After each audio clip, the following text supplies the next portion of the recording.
I believe our society's gotten to the point where you can't question, you can't provoke, you just have to adhere to consensus. For whatever value we think we're creating, I can guarantee you the end result is the establishment and maintenance of norms that do not reflect public consensus. You need to be aware of the forces that influence your behavior, and cultural norms are a massive influence that we're often unaware of. Cultural norms are essentially group consensus at scale. Norms lurk in the background. We rarely think about them, and unless we are actively challenging them and making sure they are valuable, they will eventually become collective illusions. Simply put, collective illusions are situations where most people in a group go along with a view they don't agree with because they incorrectly believe that most people agree with it. And because the people themselves are upholding the illusion, only the people themselves can dismantle it.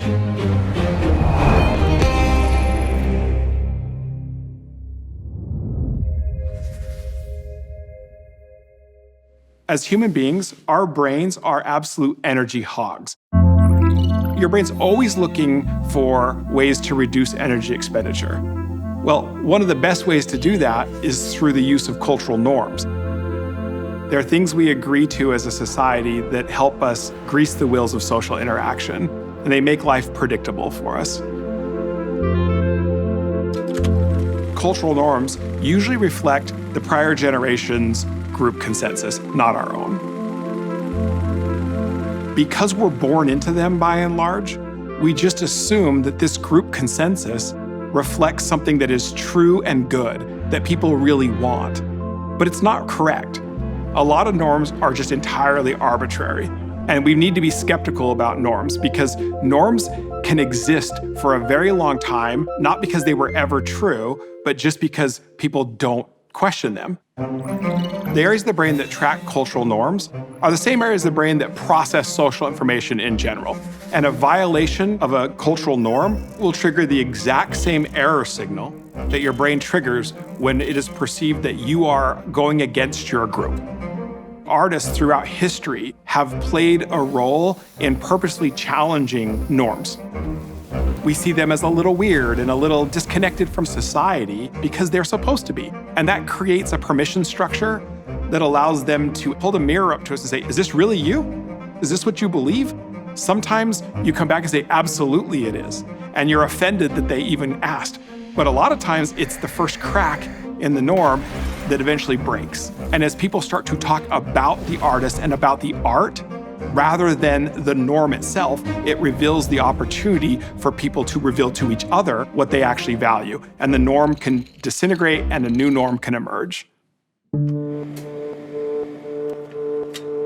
Vietnam faced an incredible challenge with child malnutrition that had basically been impossible to solve through traditional top-down means. They finally addressed the problem and solved it through a completely different approach called positive deviance. Start by actually going into communities and saying, let's find the examples of people in these communities that are positive deviants, meaning whatever problem you're facing, like malnutrition, there's some family whose kids are not malnourished, even though they're under the same constraints as everybody else. They discovered that these mothers were supplementing the meager amounts of food the kids had with shrimp. Well, those were freely available and widely available sources of nutrition. But what they found out was at some point, a norm had emerged in that community that said shrimp were harmful to kids. The mothers that were doing that were doing it in private. They didn't want anybody else to know they were because they knew they were violating a cultural norm. It wasn't enough to tell people to feed their kids shrimp. They had to find these mothers and elevate their voices and allow them to communicate to other parents and break that cultural norm. But once they did, they made dramatic gains in child nutrition for decades. The fact that we're so hung up on top-down, expert-driven solution to everything is the only reason why positive deviance seems strange to us. But in reality, it's the only way you can ever drive social change under collective illusions that are rooted in cultural norms.